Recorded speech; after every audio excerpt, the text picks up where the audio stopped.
தொடர்ந்து பல பிரபலங்களுடைய இழப்பு மிகப்பெரிய அளவில் நம்மளுக்கு வேதனை கொடுக்குது. இப்போ அப்படிதான் கன்னடத்தில் மிகப்பெரிய அளவில் பிரபலமாக இருந்த ஒரு நடிகை காலமாகியிருக்காங்க. அதுவும் அவங்க தானே தற்கொலை செய்திருக்கிறாங்க. கடந்த வருடம் தான் அவங்களுக்கு திருமணமே நடந்து முடிஞ்சிருக்கு. வேற யாரும் இல்லை, 12, 13 சீரியல்களுக்கு மேல் நடித்த சிவாங்கி பிரசன்னா அவர்கள் தான் இப்போ தவறான முடிவை எடுத்திருக்கிறாங்களாம்.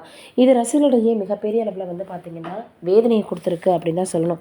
என்னடா இது, நடிகை திடீர்னு இப்படி ஒரு முடிவு எடுத்துட்டாங்களே அப்படின்னா ரசிகர்கள் அவங்களுக்கு மிகப்பெரிய அளவில் ஆறுதலை தெரிவித்து வந்துட்டுருக்காங்க. குடும்பத்தினருக்கு இரங்கலை தெரிவித்து வந்துட்டுருக்காங்க சிவாங்கி அவர்களுக்கு அப்படின்னு தான் சொல்லணும். என்ன நடந்தது அப்படின்றத போலீஸார் இப்போ தீவிரமாக விசாரணை செய்து வந்துட்டுருக்காங்க. அவங்களுக்கு ஏதாவது ஒர்க்கில் இருந்த ப்ரெஷரா இல்லை வேறு ஏதாவது அவங்களுக்கு பிரச்சனையா அப்படின்னு பல கோணங்களில் இந்த விசாரணைகள் போயிட்டுருக்கு. இப்படி தொடர்ந்து வாழ்க்கையில் நடக்கக்கூடிய எதிர்நீச்சலில் நம்மளுக்கு போட்டு அதுலேருந்து நம்ம முன்னேறி வரணும் அப்படின்றது இல்லாமல் சின்ன சின்ன விஷயங்களுக்கெல்லாம் தவறான முடிவுகளை இப்போ இருக்கக்கூடிய சூழலில் எல்லாருமே ரொம்பவே சீக்கிரமாக எடுத்துடுறாங்க. இது மிகப்பெரிய அளவில் எல்லாரையுமே பாதிக்குது அப்படின்றதான் உண்மை.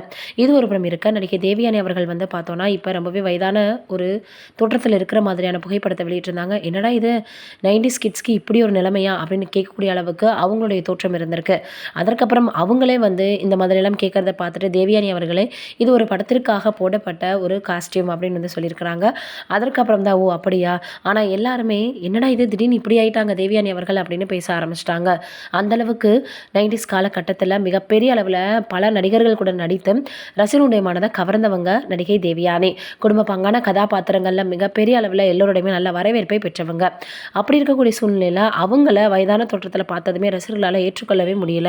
நிறைய பேர் இப்போ புதுமுகமாக அறிமுகமானாலும் கூட பலருக்குமே பார்த்தீங்கன்னா 90s கிட்ஸ்களினுடைய நடிகர்கள் இப்போ வரைக்கும் ரொம்பவே பிடிக்கும் அப்படின்னு தான் சொல்லணும். ஏன்னா அந்தளவுக்கு யதார்த்தமான நடிப்புகளை எல்லாருமே வெளிப்படுத்தி இருப்பாங்க. நீங்கள் என்ன நினைக்கிறீங்க நடிகை தேவயானி அவர்களை பற்றி அப்படின்றத மறக்காமல் கமெண்ட்டில் சொல்லுங்கள்.